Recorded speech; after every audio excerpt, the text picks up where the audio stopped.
Hi friends, Feb మంత్లో DA increase అయింది. అయితే ఎంత పర్సెంట్ ఇంక్రీజ్ అయింది, న్యూ జాయినీకి శాలరీ చేంజ్ ఎంత వచ్చిందో ఈ వీడియోలో చూసేద్దాం. ఛానల్ని ఇంతవరకు సబ్స్క్రైబ్ చేసుకోకపోతే సబ్స్క్రైబ్ చేసుకోండి. ఇక్కడ మీరు చూస్తుంది డిసెంబర్ 2024 శాలరీ స్లిప్. అంటే జాన్లో మిస్లీనియస్ డిడక్షన్స్ అని 300 డిడక్ట్ అయ్యాయి. అందుకే యాక్యురేట్గా ఉంటుందని డిసెంబర్ శాలరీ స్లిప్ చూపిస్తున్నా మీకు. ఇక్కడ మీరు చూసుకుంటే డేట్ ఆఫ్ జాయినింగ్ 14 ఆగస్ట్ 2024 ఉంది. అండ్ డిఏ పర్సెంట్ వచ్చేసరికి 19.83% వచ్చింది. 19.83%కి డిఏ అమౌంట్ వచ్చేసి 7,111.72 ఉంది. దీన్ని మనం ఇప్పుడు ప్రజెంట్ ఫెబ్ శాలరీ స్లిప్తో కంపేర్ చేసి చూద్దాం.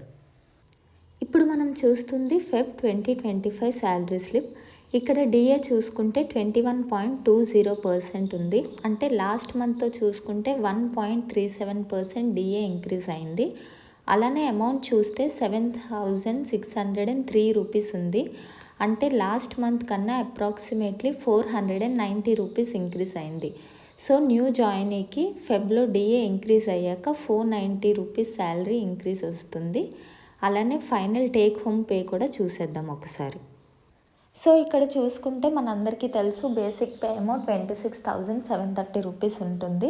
అండ్ డిఏ ఆఫ్టర్ ఇంక్రీజ్ వచ్చేసి 7,603 రూపీస్ ఉంటుంది. ఇంకా మిగతా అలవెన్సెస్ అన్నీ కలిపి నెట్ ఏమో 46,329 రూపీస్ వస్తుంది. ఇంకా అందులో మనకి డిడక్షన్స్ ఉంటాయి కదా, like professional tax, membership and NPS contribution amount. ఇవన్నీ కలుపుకొని 3,745 రూపీస్ డిడక్షన్స్ పోగా ఒక న్యూ జాయినీకి టేక్ హోమ్ పే వచ్చి 42,584 రూపీస్ వస్తుంది. అంతే వీడియో నచ్చితే లైక్ చేసి షేర్ చేయండి. అలానే ఛానల్ని సబ్స్క్రైబ్ చేసుకోవడం మర్చిపోకండి. Bye bye.